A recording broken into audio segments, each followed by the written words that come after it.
تو ہم کہیں گے کہ اولاد نہیں. اور اگر میت کی اولاد تھی لیکن وہ اس کے موت سے پہلے ہی مر گئی ہے، میت کے موت سے پہلے مر گئی ہے، تو وہ بھی ہم عدم معدوم شمار کریں گے.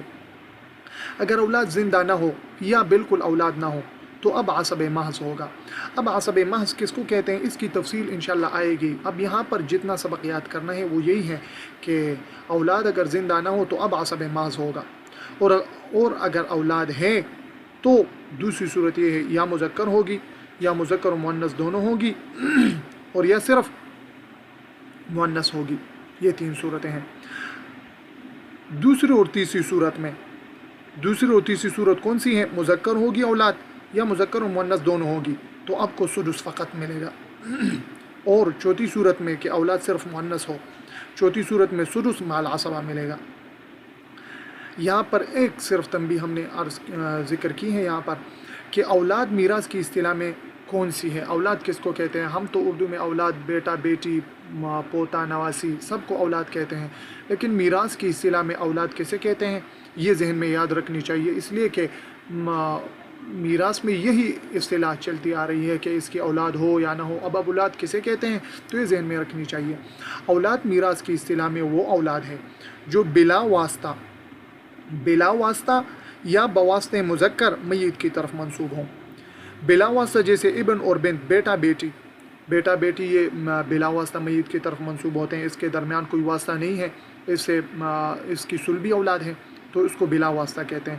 بواسطہ مذکر جیسے ابن الابن بنت الابن، ابن الابن اور بنت الابن، مطلب یہ کہ بیٹے کا بیٹا یا بیٹے کی بیٹی، بیٹے سے جو اولاد ہو تو اس کو بھی اولاد میں شمار کریں گے. بیٹا بیٹی جو بلا واسطہ میت سے پیدا ہوئے ہیں اور اس کی اولاد ہیں یہ تو اولاد میں شامل ہیں. اور جو بواسطہ مذکر بیٹے کے اولاد کو کہتے ہیں، بیٹے کے اولاد یہ بھی اولاد میں شامل ہیں. تو پوتا پوتی یہ دونوں میت کے اولاد میں شمار ہوں گے. اس قید سے ابن البنت اور بنت البنت خارج ہو گئے. ابن البنت بیٹی کا جو بیٹا ہے اور بیٹی کی جو بیٹی ہے، بیٹی سے جو اولاد ہے، خلاصہ بیٹی سے جو اولاد ہیں تو وہ اولاد میں شمار نہیں ہوں گے. نواسا نواسی جو ہو تو وہ یہاں پر علمی میراث میں اولاد میں شمار نہیں ہوں گے. خلاصہ یہ کہ جو بلا واسطہ یا بواسطہ مذکر میت کی طرف منسوب ہو وہ صرف اولاد ہوں گے. تو یہاں پر اس ترتیب سے یاد کرنی ہے اور تکرار کرنی ہے کہ اب کی 3 حالتیں 4 صورتیں ہیں. 3 حالتیں ہیں عصب محض، سدس فقط، سدس مع العصبہ. 4 صورتیں یہ ہیں دیکھا جائے گا کہ میت کی اولاد ہے یا نہیں. اگر میت کی اولاد نہ ہو تو اب عصب محض ہوگا. اگر اولاد ہے تو دیکھا جائے گا مذکر ہے یا مذکر مؤنث دونوں ہیں یا صرف مؤنث. اگر مذکر ہو یا مذکر مؤنث دونوں ہو تو سدس فقط، اور اگر مؤنث ہو تو سدس مع العصبہ ملے گا. اس کو ہم نے آسانی کے لیے نقشہ میں بھی ذکر کیا ہے، نقشہ میں ہم نے بیان کیا ہے. اب کی 3 حالتیں ہیں عصب محض، سدس فقط، سدس مع العصبہ، اور 4 صورتیں ہیں میت کے اولاد نہیں، زندہ اولاد نہیں، عصب محض. اولاد ہے تو دیکھا جائے گا صرف مذکر ہو، مذکر مؤنث دونوں، سدس فقط، مؤنث ہو سدس مع العصبہ. پھر ہم نے آسانی کے لیے اور اصل جو ہے نا اس علم میں وہ تمرین ہے. اگر تمرین نہ کی جائے، مشق نہ کیا جائے تو پھر یہ علم ذہن میں نہیں آتا. بہت مشکلات پھر سامنے آتی ہیں، انسان کو بہت چیزیں یاد ہوتی ہیں لیکن اس کی تطبیق میں جو ہے نا پھر مسئلہ پیش آ جاتا ہے. تو ہم نے اس کے لیے بہت سے مشقیں بھی اس میں ذکر کی ہیں. تو ساتھی اس طرح کریں کہ جو مشقیں اس میں آتی ہیں تو اس کو اپنے ساتھ کاپی میں لکھ لیں اور پھر اس کے کاپی میں اس کو اپنے لیے حل کریں. اب اس کو کس طرح حل کرنا ہے ہم نے مثال کے طور پر آپ کے لیے چند مثالیں یہاں حل کی ہیں، ان کو میں ذکر آپ کو دکھانا چاہتا ہوں. یہاں پر یہ دیکھیں جی کہ یہاں پر اب ہے، ہم نے بتایا کہ اگر میت کی اولاد نہیں، اب یہ میت ہے، میت کی اب ہے، اب کے حالات ہم میت کے اولاد میں دیکھیں گے. اب کے حالات ہم میت کے اولاد میں دیکھیں گے. اب دیکھیں گے کہ اب تو موجود ہے، اب میت کی اولاد ہیں یا نہیں، یہاں پر میت کی اولاد نہیں، تو میت کی اولاد نہیں تو اب عصب محض ہوگا، نیچے اس کے ساتھ اس طرح عصب محض لکھنا ہے۔ دوسری مثال میں دیکھیں، اب ہے دیکھا جائے گا اب کے حالات ہم نے پڑھے ہیں، عصب محض، سدس فقط، سدس مع العصبہ۔ اب دیکھا جائے گا کہ میت کے اولاد ہیں یا نہیں۔ اب یہاں پر ہم دیکھیں میت کے اب کے ساتھ میت کی اولاد ہیں یا نہیں، ہاں میت کی اولاد ہے۔ اب دیکھیں گے کہ میت کی اولاد مذکر ہیں یا مذکر و مؤنث دونوں ہیں یا صرف مؤنث ہے، تو ہم نے دیکھا کہ یہاں پر صرف مذکر ہے، اور مذکر کی صورت میں اب کو صرف سدسی فقط ملے گا۔ آپ نے یہاں پر صرف سدس فقط لکھنا ہے۔ اب اس کا کیا مطلب ہے انشاءاللہ ہم آگے سمجھا دیں گے۔ یہاں پر ہم دیکھیں کہ اب ہے دیکھا جائے گا میت کی اولاد ہیں یا نہیں، یہاں پر ہم نے دیکھا تو میت کی اولاد ہے۔ اب یہ اولاد میں شمار ہوگی یا نہیں ہوگی، یہ اولاد میں شمار ہوگی، اس لیے کہ ہم نے کہا اولاد ہر اس بندے کو کہتے ہیں جو میت کی طرف بلا واسطہ یا بلا واسطہ، جیسے ابن یا بواسطہ مذکر، اس لیے کہ یہاں پر اس ابن کی بات ہو رہی ہے، یہ ابن تو فوت ہوئے ہیں، یہ ابن فوت ہوئے ہیں، اگر یہ ابن بھی موجود ہیں تو ہم یہاں پر مستقل ابن لکھیں گے، مستقل یہاں پر ابن لکھیں گے، اور اس کی مثال انشاءاللہ نیچے آئے گی۔ اگر یہ ابن موجود ہو تو ہم یہاں پر ابن علیحدہ سے لکھیں گے، اور یہ ابن الابن یہ علیحدہ لکھیں گے، تو یہاں پر اس ابن کی بات ہو رہی ہے، تو یہ ابن میت کی طرف منسوب ہے اس واسطے سے، یہ اس کا بیٹا ہے، میت کا یہ بیٹا ہے اور اس کا یہ بیٹا ہے، تو یہ میت کی طرف منسوب ہے اس واسطے سے، اس ابن کے واسطے سے۔ تو ہم نے دیکھا کہ یہ تو اولاد میں شامل ہیں، تو اب کو یہاں پر سدس فقط ملے گا۔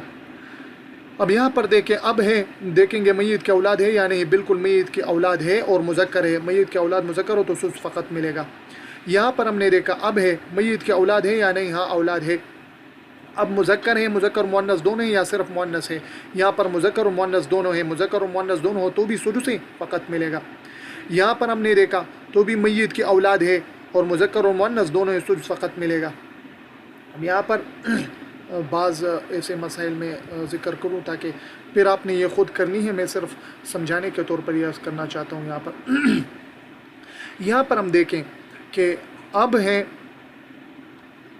اس مثال میں اب ہیں، اور اب کے ساتھ ہم دیکھیں گے کہ میت کی اولاد ہے یا نہیں، میت کی اولاد ہے۔ اب دیکھیں گے کہ مذکر ہے، مذکر مؤنث دونوں ہیں یا صرف مؤنث ہے، ہم نے دیکھا کہ صرف مؤنث ہے، اولاد صرف مؤنث ہو تو پھر سدس مع العصبہ آپ کو ملے گا، یہاں پر آپ نے سدس مع العصبہ لکھنا ہے۔ اس طرح یہاں پر بھی ایک بات یہاں پر وہ ذہن میں رکھے کہ ہم نے موانع ارث میں پڑھا تھا کہ موانع ارث مسلمان کے لیے 3 ہیں، رق، قتل اور اختلاف دین۔ اگر وارث رقیق ہو، غلام ہو تو وہ محروم ہوگا، اگر وارث اس میت کا قاتل ہو تو وہ محروم ہوگا، اور اگر وارث وہ کافر ہوگا تو وہ محروم ہوگا۔ تو ہم نے یہاں پر مثالیں ذکر کی ہیں، اب کافر ہے تو یہاں پر ہم نے لکھا ہے کہ محروم۔ یہاں دیکھیں جی، اب قاتل، اب کافر ہے محروم، اب قاتل ہیں تو بھی محروم، اب رقیق ہے، رقیق مطلب کہ وہ غلام ہے تو بھی یہ بیٹے سے میراث نہیں لے گا، اس لیے کہ غلام کی اپنی ملکیت ہی نہیں ہوتی، میراث جو بھی غلام کا جو بھی مال ہوتا ہے وہ آقا کا ہوتا ہے، لہٰذا یہ نہیں لے گا۔ ایک بات اہم یہاں پر آپ ذہن میں رکھیں، یہ ہم نے قاعدہ میں یہ ذکر کیا ہے، ولد الزنا زانی سے ثابت النسب ہوگا، نہ وارث نہ مورث۔ زانی سے ولد الزنا ثابت النسب نہیں ہوگا، نہ زانی سے وہ میراث لے گا، نہ زانی سے وہ مورث ہوگا۔ مثال کے طور پر یہاں پر دیکھیں، زید فوت ہوا ہے اور زید کے نطفے سے، زنا سے ایک بچہ نعوذ باللہ وہ پیدا ہوا ہے تو وہ ولد الزنا ہے، اور ہم نے قاعدے میں بتایا کہ ولد الزنا زانی سے ثابت النسب ہوگا، نہ وارث نہ مورث، یعنی نہ تو ثابت النسب ہے، اس سے نسب بھی اس سے ثابت نہیں ہوتی زید سے، اور نہ وارث ہوگا، نہ یہ ولد الزنا اس سے میراث لے سکتا ہے، اور نہ یہ زید اس ولد الزنا سے میراث لے سکتا ہے، مورث بھی یہ نہیں بن سکتا۔ مورث مطلب یہ کہ یہ اپنا مال اس کو دے دے، مطلب یہ کہ یہ فوت ہو جائے اور زید اس سے مال لے لے، تو اس کو مورث کہتے ہیں. مورث بھی نہیں ہو سکتا, وارث بھی نہیں ہو سکتا کہ یہ زید سے مال لے لے. لیکن یہ بات ذہن میں رکھنی چاہیے, زانیہ سے ثابت النسب بھی ہوگا, وارث بھی, مورث بھی.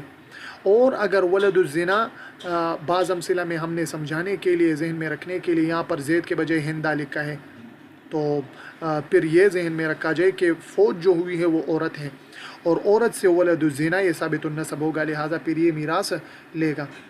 پھر کیا لے گا؟ میراث لے گا. تو پھر اس صورت میں, اگر اس صورت میں بات اس طرح سے ہوئی تو ہم نے یہاں پر یہ بات ذکر کر دی کہ ولد الزنا نہ ثابت النسب ہوگا, نہ وارث نہ مورث. تو اس صورت میں اس سے کوئی تو میراث نہیں لے سکتا, لہٰذا یہ کالعدم ہم شمار کریں گے. ہم ایسا کہیں گے کہ ولد الزنا اب یہاں ہے ہی نہیں, تو میت کی اولاد بالکل نہیں ہے, تو میت کی اولاد نہیں, اب کو عصبہ محض ملے گا. اب یہاں پر ایک مثال میں آپ کے لیے ذکر کروں تاکہ کوئی اشکال پہ نہ رہے.